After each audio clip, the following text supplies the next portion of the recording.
মামলা, সেই মামলায় তদন্তকারী কর্মকর্তা আজকের 4 জন আসামিকে বিজ্ঞ আদালতে পেশ করে, যার মধ্যে হলো বাংলাদেশ বিমানের সাবেক এমডি শফিকুল ইসলাম, তার স্ত্রী বিথি, সুফিয়া বেগম এবং রূপালী বেগম। এই 4 জন আসামিকে বিজ্ঞ আদালতে পেশ করে এবং তদন্তকারী কর্মকর্তা 7 দিনের রিমান্ডের প্রার্থনা করেন। সেই রিমান্ড প্রার্থনায় তদন্তকারী কর্মকর্তা বলেছেন যে এই মামলার সুষ্ঠু এবং নিরপেক্ষ তদন্তের স্বার্থে এবং যে খুন্তি দিয়া আজকের এই ভিকটিম মোহনাকে নির্যাতন করা হয়েছে সেই খুন্তি উদ্ধার সহ মামলার মূল রহস্য উদ্ঘাটনের জন্য রিমান্ড মঞ্জুর করা প্রয়োজন। সেক্ষেত্রে আমরা বিজ্ঞ আদালতকে বাদী পক্ষে যুক্তি উপস্থাপন করে বলেছি যে আজকের যে ভিকটিম মোহনা, সে হলো মাত্র 11 বছরের এক শিশু।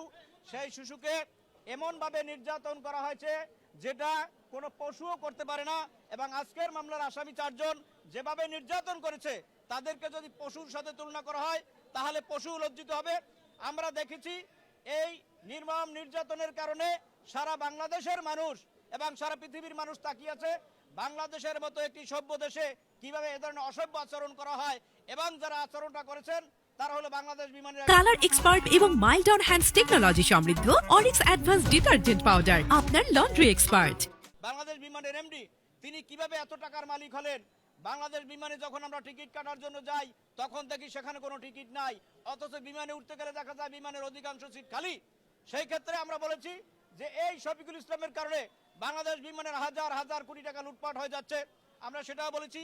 পরিশেষে বিজ্ঞ আদালত আমাদের সকলের বক্তব্য শুনে স্যাটিসফাইড হয়ে এখানে 1 নম্বর আসামিকে 7 দিনের রিমান্ড মঞ্জুর করেছেন, 2 নম্বর আসামিকে 6 দিন এবং বাকি 2 জনকে 5 দিন করে রিমান্ড মঞ্জুর করেছেন। এবং সেখানে বিজ্ঞ আদালত আসামিদেরকে জিজ্ঞাসা করেছিলেন এই নির্যাতন কেন করলেন, তারা কোনো সদুত্তর দিতে পারেন নাই। তারা বিভিন্ন সময় বিভিন্ন তালবাহানামূলক বক্তব্য উপস্থাপন করেছেন, কিন্তু বিজ্ঞ আদালত বুঝতে পেরেছেন এই নরপশুদের কারণেই এই নির্মম নির্যাতনের শিকার হয়েছে আজকের এই মোহনা।